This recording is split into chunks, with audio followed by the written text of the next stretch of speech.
नमाज पढ़ रहे हो, दाढ़ी कटी है तो गुनहगार हो रहे हो। रोजा रखा है और दाढ़ी कटी है, गुनहगार हो। सजदे में पड़े हुए हो, दाढ़ी कटी हुए, गुनहगार हो। टोपी को सर पर रखना, पगड़ी को सर पर रखना समझते कोई ज़रूरी नहीं है। हज़रत नबी करीम सल्लल्लाहु अलैहि वसल्लम ने हमेशा अपने सर को पगड़ी से सजाया है। गोल्डन टेम्पल में जाओ पंजाब में, नंगे सर अंदर घुसने नहीं देते हैं। पता नहीं कौन सा पायजामा लगा हुआ होता है, दराज लगाकर मस्जिद में आ जाते हैं, शर्ट लगाकर मस्जिद में आ जाते हैं। ए नौजवानों, संभल जाओ, तुम अल्लाह के घर के अंदर नंगे दाखिल होते हो, वो वक्त दूर नहीं है अल्लाह घरों के अंदर नंगा कर देगा। और हम उस वतन अजीज के अंदर रहते हैं जहां में सितम ही सितम देखा है, चैन और सुकून नहीं देखा है। कितने लोगों को मैं देखता हूं फजर की नमाज में वो चड्डियां पहनकर आ जाते हैं। आज तो मौलवी को, मुफ्ती को, कारी को, हाफिज को, दाढ़ी वाले को, टोपी वाले को, कुर्ता पायजामे वाले को, पगड़ी वाले को गामो ग्रोस कहते हो। कहाँ तुम बैकवर्ड के रहने वाले हो? कल जब ये दाढ़ी के बाल कटाने पर जो ठुकाई होगी, मन तशब्बह बिकौमिन फहुवा मिनहुम, ये दाढ़ी कटाने वाले जिसकी शक्ल बनाते थे उनके साथ इनको फेंक दो। आज के दौड़ था ये बैकवर्ड अलाक। दाढ़ी रखना सुन्नत नहीं, दाढ़ी रखना वाजिब है। नमाज पढ़ रहे हो, दाढ़ी कटी है तो गुनहगार हो रहे हो। रोजा रखा है और दाढ़ी कटी है, गुनहगार हो। सजदे में पड़े हुए हो, दाढ़ी कटी हुए, गुनहगार हो। आज तो नौजवानों को, बुजुर्गों को हमारी ये बात बहुत कड़वी लगती है। तो वरना दाढ़ी सटन वाले पता ही शासन प्योम तन नाज धरा संजीदगी आज बुरी बहुत लगेगी, लेकिन वल्लाह कल क़यामत के दिन अबू दाऊद शरीफ की रिवायत है, अल्लाह के नबी सल्लल्लाहु अलैहि वसल्लम के पास ईरानी दाढ़ी कटे हुए आ गए। अल्लाह के नबी सल्लल्लाहु अलैहि वसल्लम ने चेहरा फेर लिया, कहिए दाढ़ी कटे हुए ये मेरे सामने आएंगे? बिल्कुल नहीं।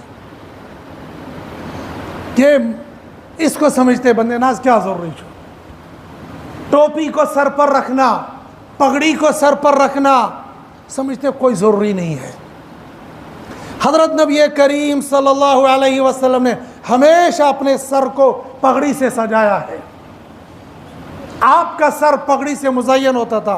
नाज़ाची से फलानी कौम का ये काम है, वो लोग पहनते, हम नहीं पहनेंगे।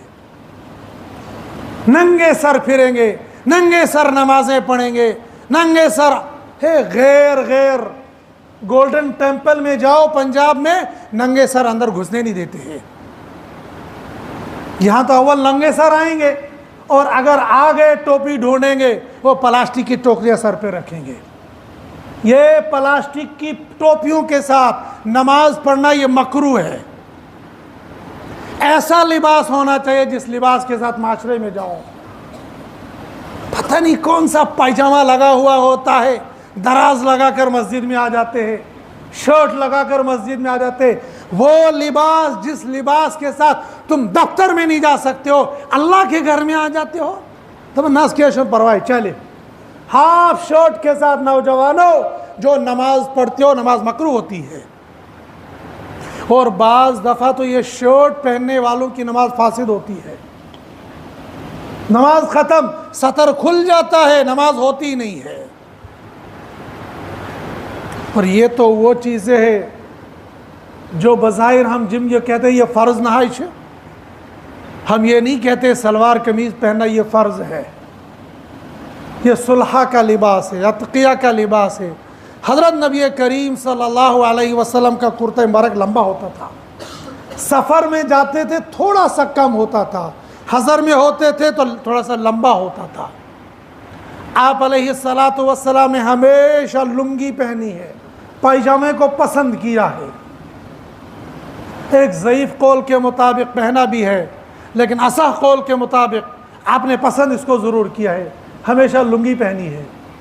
और हमारा नौजवान चड्डी पहनकर मस्जिद में आ जाता है।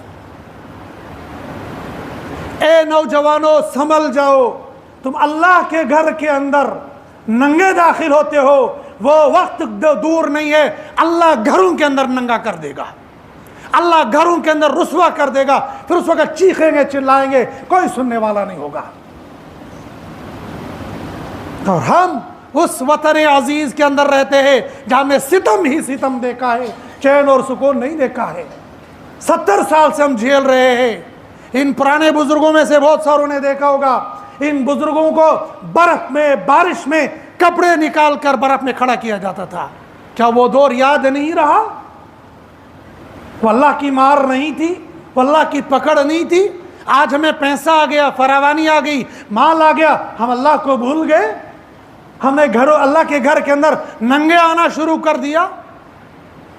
कितने लोगों को मैं देखता हूं फजर की नमाज में वो चड्डियां पहनकर आ जाते हैं, और कहो तो बुरी लगती है, लेकिन एक दफा नहीं 1000 मरतबा तुमको आज बुरी लग जाएगी, लेकिन इंशाअल्लाह जिस दिन तौबा करोगे उस दिन दुआएं दोगे कि हमारी आज तक की जिंदगी गफलत में गुजर रही थी। लिबास, क्या लिबास की शरीयत के अंदर कोई हैसियत नहीं है?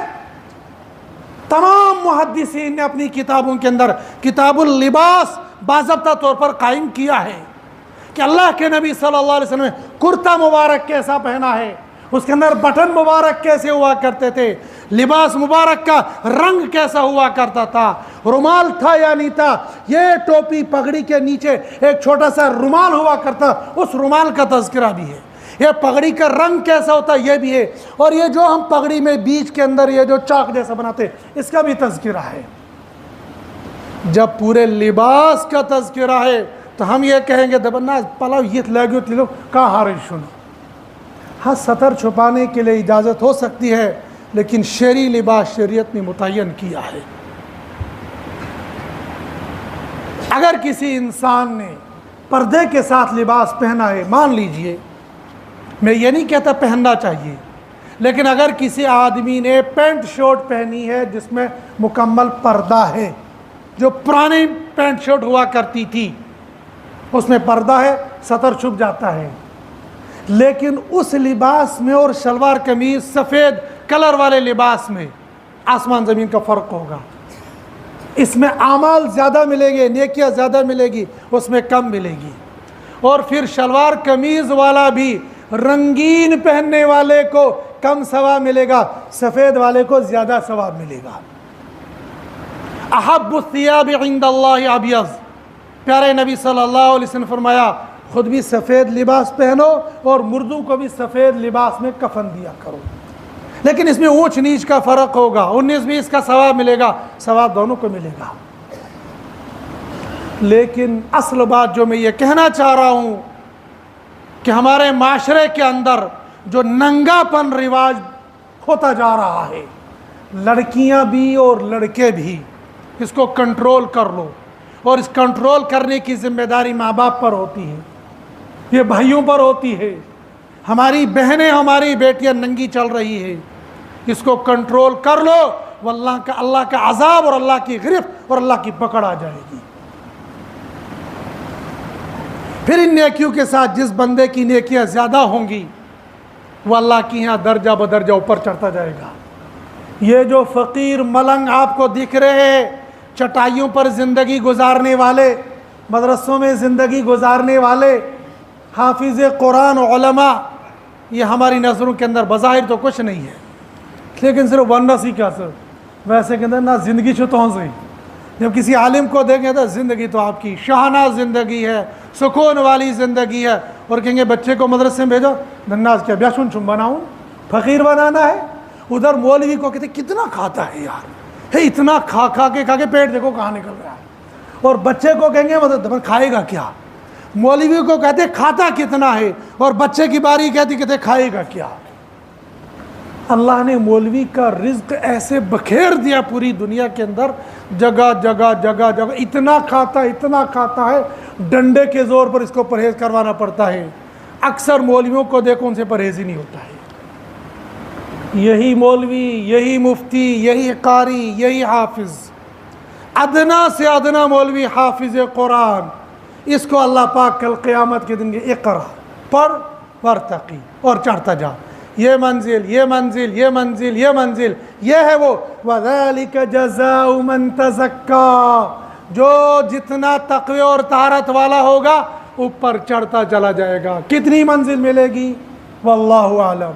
कुरान की 6666 आयतें हैं, अगर सब पर अमल हुआ होगा आखिर पर पहुंच जाएगा, और अमल के अंदर जहाँ कमी होगी वहाँ स्टॉप कर दिया जाएगा। तकबीर नारे तकबीर नारे